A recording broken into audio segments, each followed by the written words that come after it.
대제사장들과 장로들이 무림을 권하여 바라바를 달라 하고 예수를 주자 하였더니 총독이 대답하여 이르되 둘 중에 누구를 너희에게 놓아주기를 원하느냐. 이르되 바라바 소이다. 이에 바라바는 그들에게 놓아주고 예수는 채찍질하고 십자가에 못 박히게 넘겨주니라.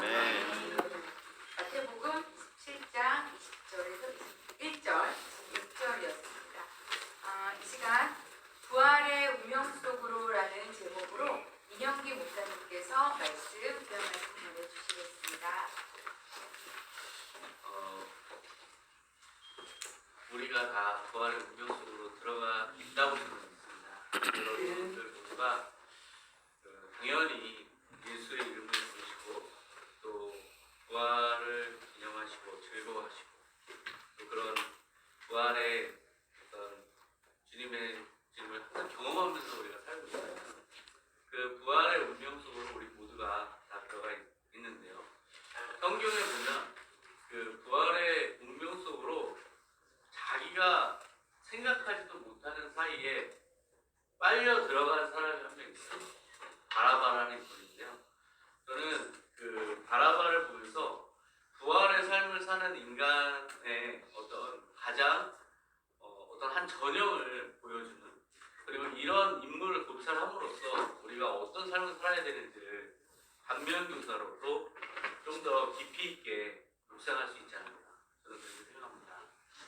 그래서 이 바라바를 이야기를 제가 그냥 편하게 그냥 오늘 하나의 한 인간의 이야기를 듣는다라고 생각하시고, 제가 중간중간에 막 제 어떤 제 성찰을 막 넣어서 얘기하고 싶지는 않아요. 그냥 쭉 이야기를 들으시고 한꺼번에 다 같이 이야기를 했으면 좋겠습니다.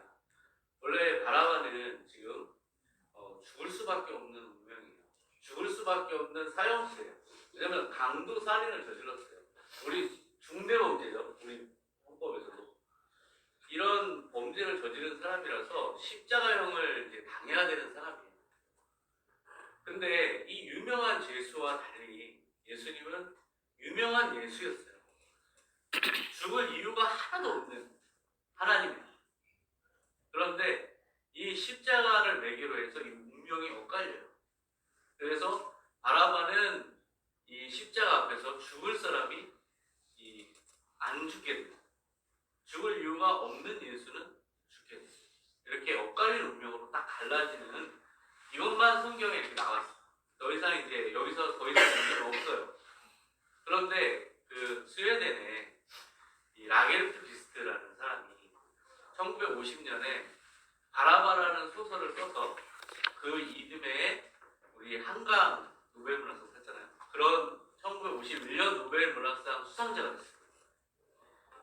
이 바라바라는 이 인물에 대한 고찰이 굉장히 모든 그 인류에게 엄청난 감격을 주는 그런 성찰을 주는 이야기라고 해서 아마 그렇게 높은 평가를 받았던 것 같아요.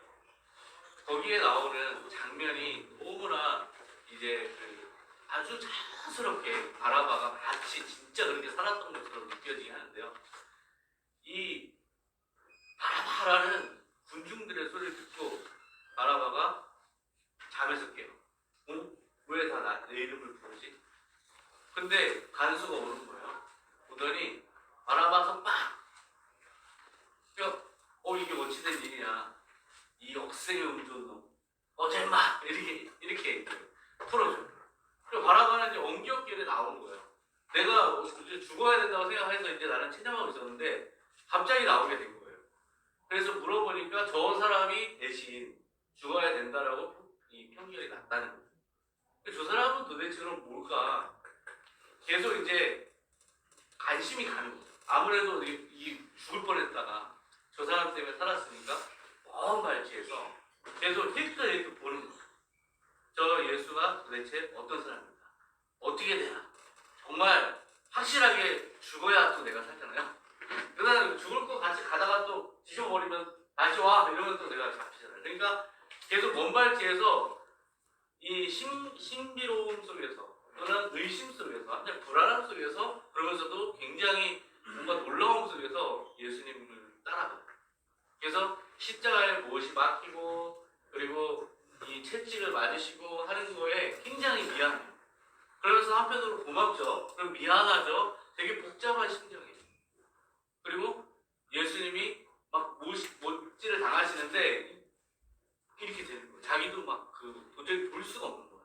그래서 한편으로는 내가 뭐 못 봐 그랬나? 난 책임 없어. 이렇게 자기의 어떤 죄책감에서 벗어나려고 막 이야기를 하면서 어떻게든 견디면서 따라가요. 그리고 무덤에 들어가시는 것까지 끝까지 확인하고 이제 어쨌든 나는 살았다 하면서 자기 연인인 레이첼을 이제 찾아서 가는데요. 레이첼을 집에 딱 들어서니까 레이첼이 반가워요. 오, 이렇게 살아 돌아왔다. 그런데 우리 예수님이 당신 때문에 죽었어. 엄청나게 슬퍼하는 거예요. 그러니까 바라바는 여기서 화를 내고 싶은데 화를 낼 수가 없는 거예요. 이렇게 어떻게 됐으니까 뭐 시간이 지나면 다 되겠지. 어쨌든 하면서도 이 레이첼의 섭섭하면서도 어찌됐든 나는 살았다라는 그 안도감으로 이틀을 지냈어요.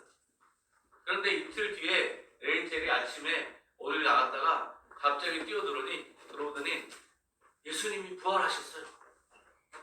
정말 예수님이 부활하셨어요. 그러니까 이 바라바가 어떻게 했어야 됐겠어요? 와, 다행이다. 되게 미안해. 다행이다. 이래야 되잖아요. 화를 해. 갑자기 화를 내면서 봤어? 난 바야미도 뭔 소리를 하는 거야 지금. 막 분노를 해요. 이게 어떤 심리인지 잘 이해를 한번 해보세요. 지금 바라바 이야기를 처음부터 끝까지 할 텐데요. 제가 해석을 안 할 거예요. 근데 우리 들으시는 분들이 그 속에서 자기를 투영하면서 한번 잘 성찰을 해보시고 나중에 제가 이야기를 나눌 때 같이 공감하셨으면 좋겠습니다. 차라리 깔끔하게 죽으셨어야지. 왜 다시 뭐 부활했네 어쩌네 해서 사람 기분 찝찝하게 만들지? 민망하게 만들지? 괜히 죄책감만 드는 거예요. 괜히 불안해지는 거예요. 그럼 이 불안함에 어떤 불안이 몰려오면서 이거 애써 부정하고 싶은 거야. 예수가 살았다는 사실이. 그 죄를 좀 짓는 분들은 비슷한 심정이 아닐까. 죄를 좀 지으시는 분들은 예수가 있어 이렇게 생각하시는 분들은 좀 비슷한 부활을 한다는 얘기를 들으면 비슷한 심정이 아닐까 싶은데요. 어찌됐든 이 바라바는 굉장히 거부감이 들고 언짢아요. 그리고 뭔가 기분이 아주 찝찝해요. 이게 뭔가 이렇게 깔끔하지 않아요.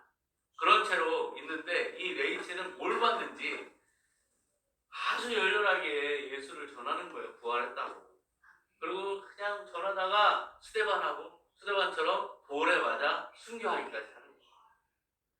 이 바라바의 입장에서는 진짜 어이가 없는 거죠. 너무 어이가 없어서 그렇다고 뭐 레이첼 내가 하고 달려들 수도 없고 죄인이었으니까 그렇다고 그냥 도망갈 수도 없고 그냥 먼 발치서 발만 동동 구르면서 너무 화가 나니까 허공에다 대고 이야기를 하는 거예요. 도대체 예수가 뭐길래 그놈의 예수 이 생각이 드는 거죠. 내가 만나달라고 했어. 만나주기로 했어. 구원해달라고 그랬어. 뭐 내가 부탁한 게 있어. 자기가 뭐 해놓고 왜 나를 이렇게 괴롭히는 거야. 이 놈의 예수. 이러면서 화가 나서 어떻게 할지 모르겠는 거야. 그 레이첼 죽어가는데 발만 동동 굴다가 그 번뇌를 가지고 방황을 하다가 내가 누군가 하나를 찾아간다면 나사로라는 사람이 있다더라. 죽었다 살아난 사람이 있다더라. 그래서 가서 가지고 물어야겠다. 그래서 나사로를 밤에 몰래 찾아가요. 나사로가 이 예수가 부활한 사건을 이제 이야기를 하고 자기가 그 바라바라라고 하니까 나사로가 하는 말이 죽음은 아무 의미가 없어요. 그러니까 이제 이해가 안 되는 거예요. 아니 우리 어차피 언젠가 다 죽잖아요. 안 그래요. 그랬더니 나사로가 나를 보고 그렇게 얘기한 사람은 당신밖에 없어요. 예수님도 나처럼 부활하셨어요. 그러니까 나사로가 예수님의 부활의 먼저 증거라고 저는 이렇게 생각이 들더라고요. 그 내용으로. 근데 이게 아니 그게 모든 사람이 그렇지 않잖아. 내가 보기에는 다 죽어. 근데 뭐 의사라고 한 사람 살았다고 쳐. 그래서 예수 살았다 쳐. 모든 사람이 살아날 것도 아니고 도대체 이게 어떻게 되는 거야. 믿을 수가 없는 거야. 그래서 그 예루살렘에서 도저히 혹시 모르잖아요. 이제 예수 부활해가지고 그 형이 무효가 됐으니 응? 나 저놈 잡아서 다시 저기 사형 시켜야겠다 그러면 안 되잖아요. 막 도망가. 딴 지역으로 막 도망가. 거기 가서도 약탈 저지르고 거기 가서도 살인을 저지르고 그냥 막 살아요. 막 살다가 잡혀가지고 시실리아로 끌려가서 유황강산에서 이제 그 광부를 한참 고생하면서요. 그 광부 중에 검투사를 또 차출을 해서 검투를 시키는데 아주 뛰어나서 많은 검투사를 죽이는 검투사는 자유자가 될 수 있어요. 이 바라바는 죽기 살기로 죽여가지고 결국은 또 자유자가 돼요. 자유자가 돼가지고 어디든 가야 되는데 갈 데가 없잖아요. 그래서 동족이 있는 카타콤으로 가서 거기서 어떻게든 의지하고 살려고 보니까 여기가 또 다 예수쟁이들이 다 예수쟁이들이 또 예수를 믿느라고 또 고생을 하고 사는 거예요. 도대체 이게 뭐 어떻게 되는 거냐. 예수가 정말 있기라도 한 거야. 이 사람들은 왜 이렇게 사는 거야. 이렇게 지내던 어느 날 로마에서 대화재가 일어났어요. 그런데 사람들이 그래요. 크리스찬들이 주범이다. 크리스찬들이 이 방화를 저질렀다. 근데 그러면 도망가야 될 거 아니에요? 근데 바라바는 열광해. 갑자기 예수가 믿어져요. 아니 그런 의미는 아니고 예수가 믿어지는 게 뭐냐면 예수가 드디어 일하기 시작했다. 로마 제국을 완전히 정복하고 불로 혁명을 일으켜서 완전히 이 로마를 물리치고 정말 이제 예수가 살아있구나 해가지고 자기도 이제 망상에 사로잡혀서 방화를 막 저지르고 다녀요. 집집마다 다니면서 불을 지르고 자기가 나는 예수를 믿는다 하면서 불을 지르고 다녀요. 예수가 위대하다 하면서 불을 지르고 다녀요. 이거지. 예수가 살아있으면 이거여야 돼. 이렇게 해야 맞는 거지. 이렇게 하면서 막 신나게 불을 지르고 다니다가 잡혀가지고 감옥에 들어가요. 감옥에 갔더니 또 예수쟁이들이 나와서 잡혀 있어요. 크리스찬들이. 그래가지고 도대체 어떻게 된 거지? 그랬더니 하나님의 나라는 그렇게 임하는 것이 아닙니다. 하나님의 나라는 우리 마음에 있는 것입니다. 이딴 소리를 하고 있는 거예요. 그러니까 뭐라 하냐면 아니 뭐 도대체 예수를 왜 믿어야 됩니까? 우리가 이렇게 헌신만 하고 살 거면 뭐하러 예수 믿어야 됩니까? 뭐 좋은 게 있다고. 도대체 이해할 수가 없습니다. 당신들의 예수는 도대체 뭐하는 존재입니까? 그 의문 속에서 계속 번민하다가 이제 그 사람들하고 같이 십자가형을 당해요. 로마 언덕에 엄청난 많은 십자가가 세워져 있는데 그 중에 하나가 바라바 십자가예요. 바라바가 이제 십자가에 최종적으로 달려요. 달리고 나서 비로소 왜 예수를 믿어야 되는지를 깨달아요. 십자가에 달리고 나서 하나님 앞에서 단독자가 되고 나서 이 운명과 내 존재의 유일한 의존의 대상이 예수 그리스도밖에 없다는 걸 알았어요. 그리고 숨이 끊어져 가는 그 순간에 마지막으로 예수여 내 영혼을 당신의 손에 의탁하나이다. 나는 바라바입니다. 하고 숨을 거두는 걸로 끝나요. 이게 엄청나게 길더라고요. 이 소설을 저는 부활절에 꼭 해야 된다고 봐요. 저는 부활절에 가장 감동적인 이야기 중에 하나를 바라봐요. 이 하나의 사람을 보면서 이 사람의 운명을 보면 내가 원하든 원하지 않든 물려 들어갔어요. 부활의 운명으로 끌려 들어갔어요. 예수라는 존재의 현실로 끌려 들어갔어. 근데 거기 보니까 죽음, 십자가의 죽음의 대속의 죽음과 부활의 영광이 모두가 들어가 있어요. 그리고 자기 또한 십자가의 죽음을 맞는. 근데 여기에서 가장 불행한 인간이에요. 부활의 운명 속으로 끌려 들어간 인간 중에 가장 불행한 인간. 부활의 현실을 살면서도 끝까지 부활을 안 믿다가 결국 예수 앞에 아무것도 안 하고 자기 영혼을 의탁해야 되는 현실에 처한 인간. 그러니까 부활의 운명 속에서 가장 한계 없는 자, 가장 빈곤한 자. 우리가 부활의 운명을 살고 있다는 것을 믿는다면 우리는 바라바여서는 안 돼요. 바라바보다는 나아야 돼요. 바라바처럼 완전하게 가장 아무것도 한게 없이 예수한테 영혼을 의탁하는 상황이 돼서는 안 된다고 생각해요. 이건 아주 최고 낮은 단계에 예수님께서 아주 최고 낮은 단계로 평가하실 인간이 아닐까.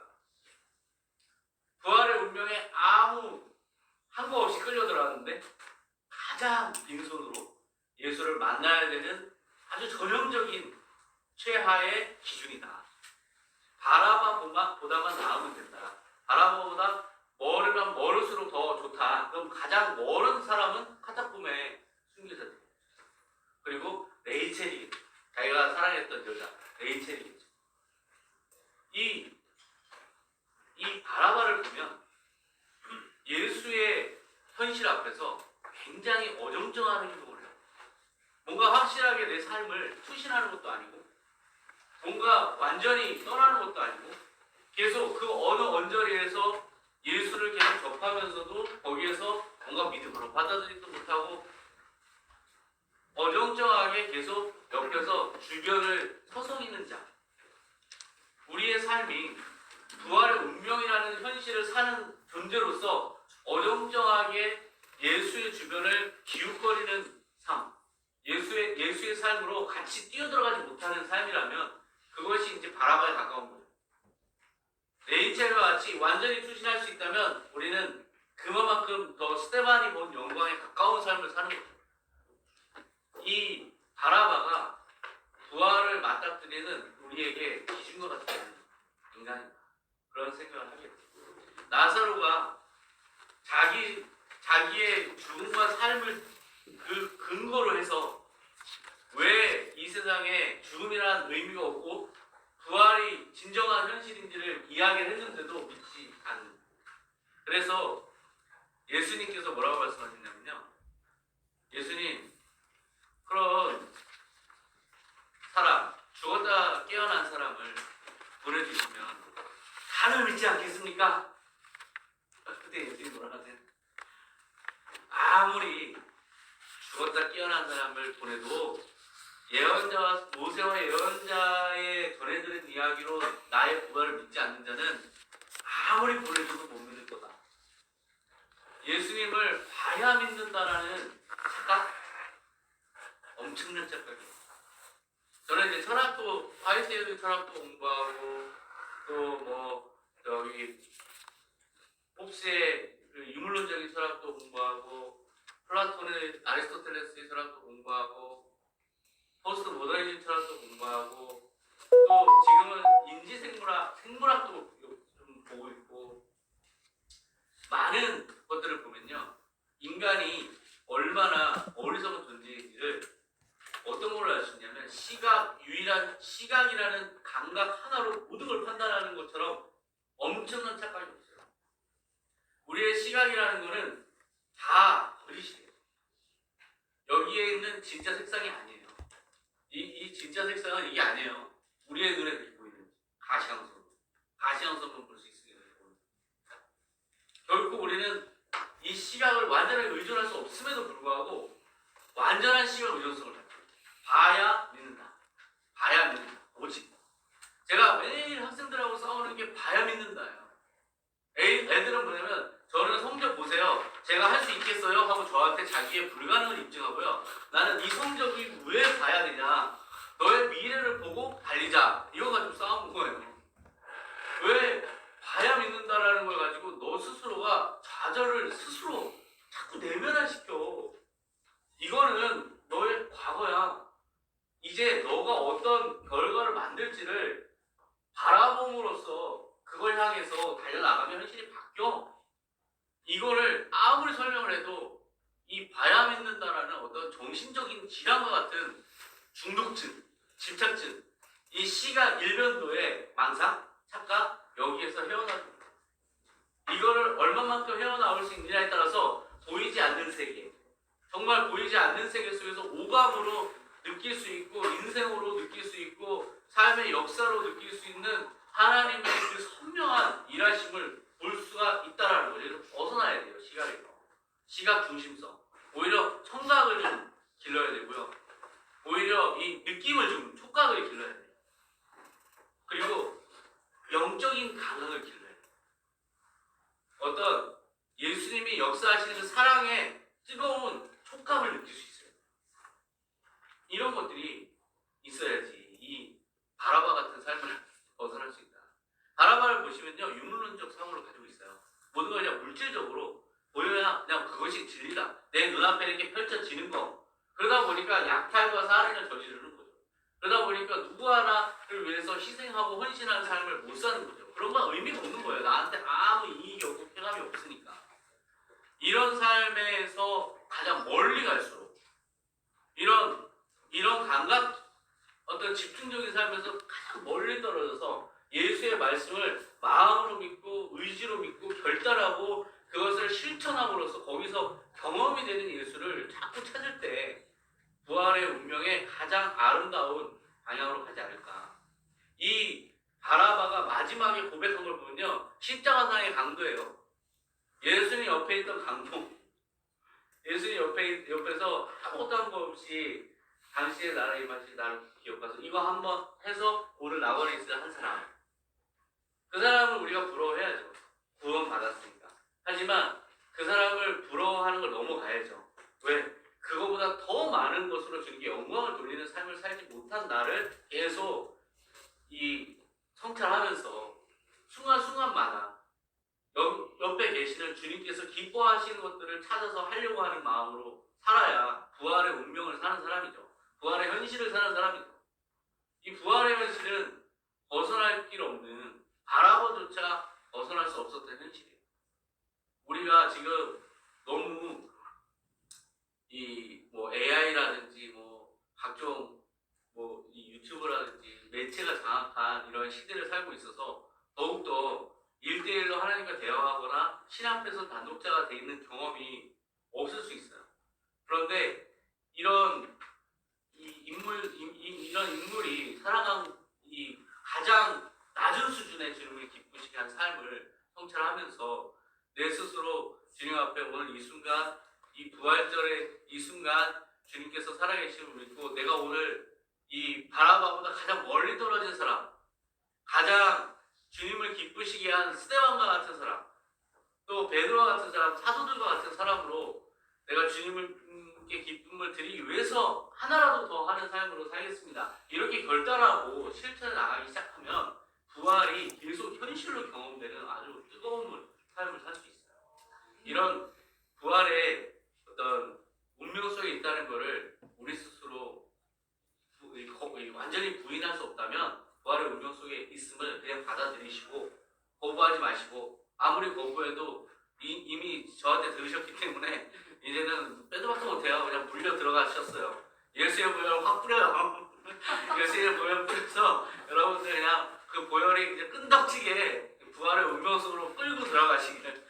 그랬을 때 거부하지 마시고 바라바처럼 도망가지 마시고 오히려 정말 바라바를 가장 멀리 정말 주님 앞에 서는 그 순간까지 부끄럽지 않은 내가 되겠습니다. 그렇게 이번 부활절에 이런 부활의 운명 속에 있구나라는 깊은 성찰하면서 보내셨으면 합니다.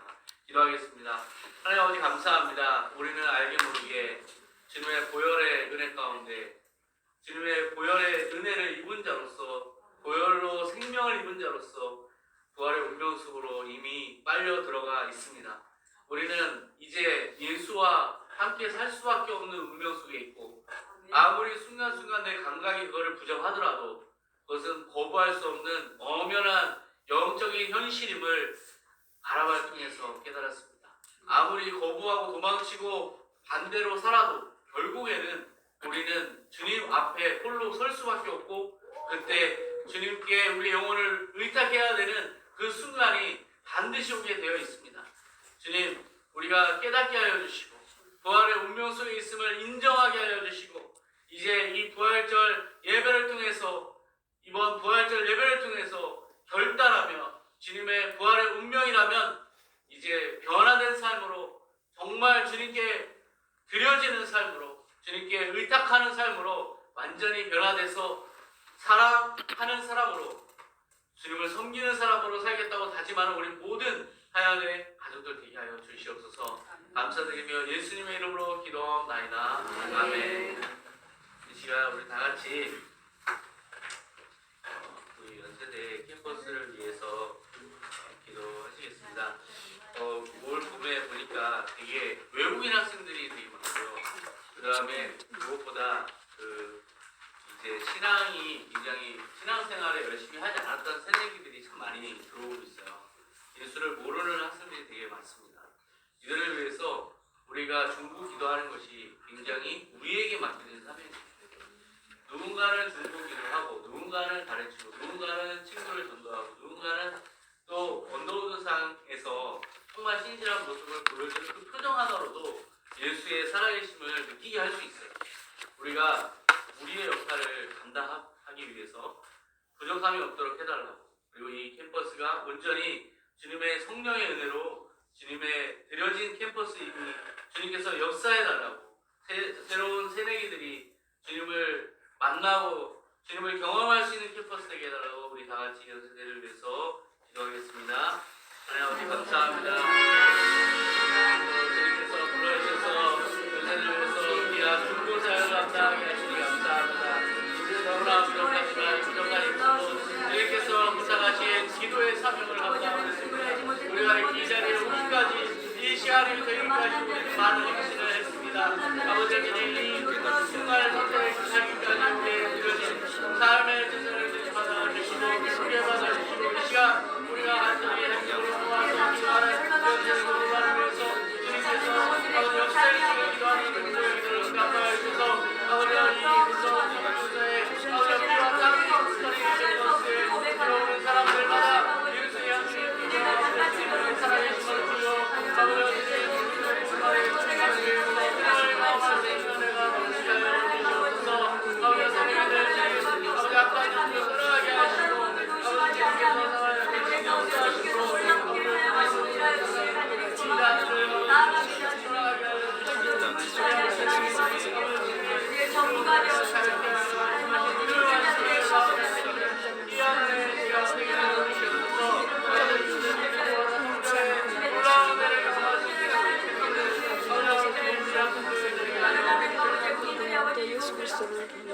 우리 하얀의 가족들 중에 몸이 불편한 우리 김민정 회장님, 그리고 또 많은 소식을 전하지 못했지만 몸이 불편한 하얀의 가족들 위해서 중보기도 하시고, 이 사업이 어려워서 물질적으로 고난을 당하는 하얀의 가족들 위해서 중보하고, 문제 가운데 있는 우리 하얀의 가족들 위해서 다 같이 중보하고 기도하겠습니다.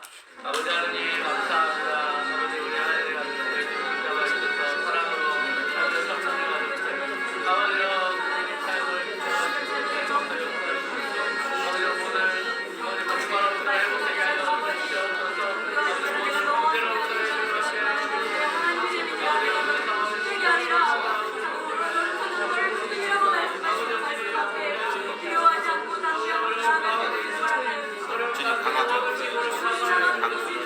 역사하여 주시옵소서.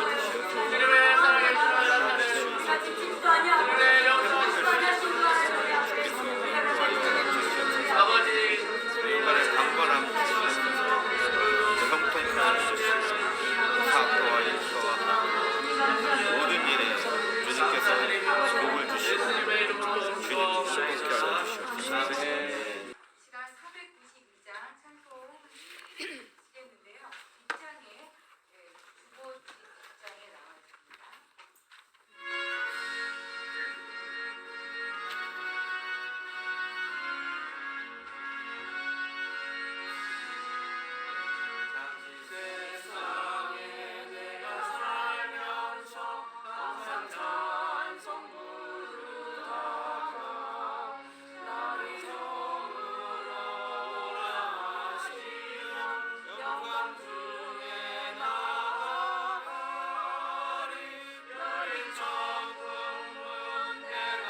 오시고 죽음 없는 날 사모하며 기다리니 내가 길 잃던 주를 배울 때 나의 기쁜 방주로 열린 천국문 내가 들어가 세상 짐을 내려놓고 빛나며 율육한 바다 쓰고서 주와 함께 길이 사리.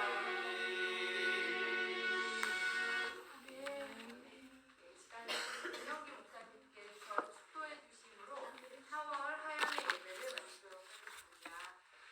그리고 우리를 구원하신 예수 그리스도의 무한하신 은혜와 우리를 사랑하신 아버지의 극진하신 사랑과 날마다 우리를 승리케 하시는 성령님의 역사가 오늘도 부활의 운명 속에서 바라바와 같이 살고 있지는 않은지 회개하면서 주님께서 기뻐하시는 선한 청지기로 살고자 다짐하는 우리 모든 하얀의 가족들 머리머리 위에 이제로부터 영원토록 함께 하시기를 간절히 축원하옵나이다. 아멘.